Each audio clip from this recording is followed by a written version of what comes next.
Hey everyone, welcome back to this week's Simple Healthy Solution. I'm Sara, and today we're talking about ramen. So my youngest son loves ramen, but I cannot support him purchasing those individually packaged dollar store ramens due to the lack of nutritional value.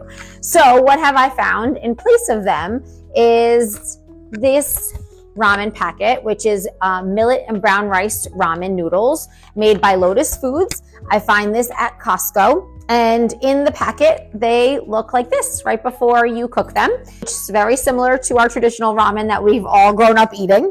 And when you're done, it looks like this. You will prepare your ramen and then you can add your broth, which you will see. We will show you how I made the broth. My broth today has spinach, mushrooms, and shrimp. And what I typically do is just make the ramen separately because the ramen is very sensitive and delicate due to its high protein and higher fiber content. If you overcook it or if you keep it in the fluid for a very long period of time, it will start to break down and dissolve. So what we do is we serve our ramen just like so. And each of these cakes offers 8 grams of protein.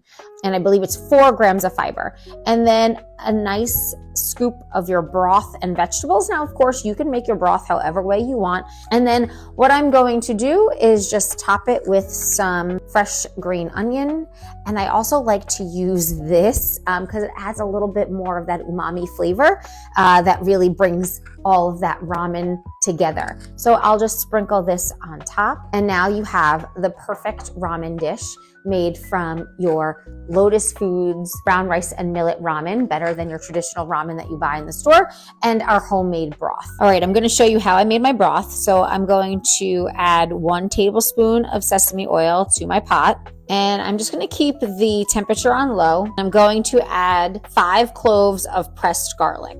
So I'm just going to mix that all together. I'm not really going to brown it so much as I am just going to try to release more of the garlic flavor in the oil along with that sesame oil smell so that you get that authentic Asian flavor coming from the sesame oil and the garlic. And I'm just going to heat that up a little bit together. I don't want it to overcook and I don't want it to burn either. So we're just going to mix it a little bit and let it heat up. So I'm going to add 2 tablespoons of mirin, a half a tablespoon of rice vinegar, and a tablespoon of soy sauce.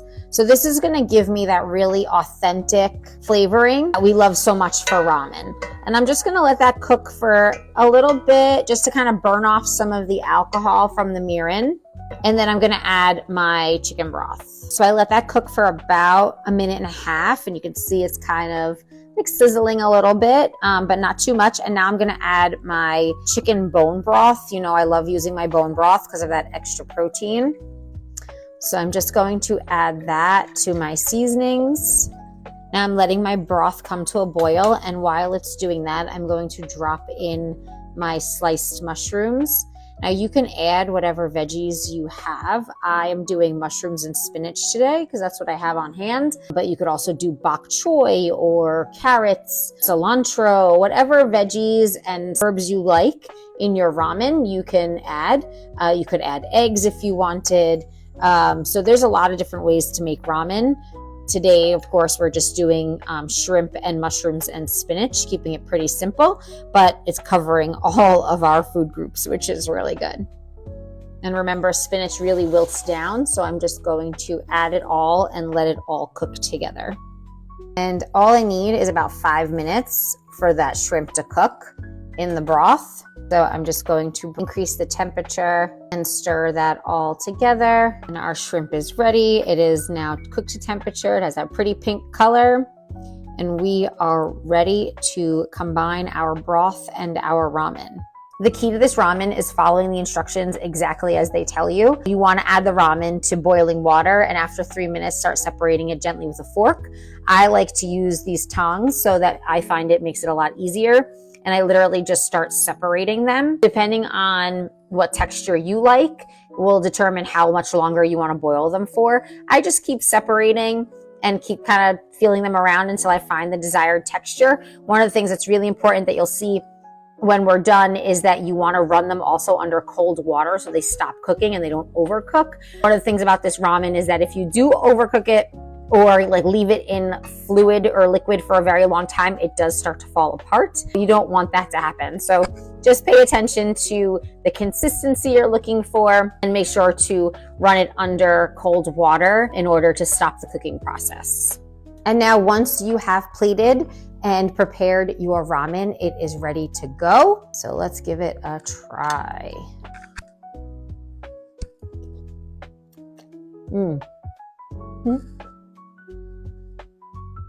It is really good. I think my son will be pleased. Well, that's tonight's dinner. I hope that this week you will give our ramen a try and let us know how you like it. That's this week's Simple Healthy Solution. We'll see you next time.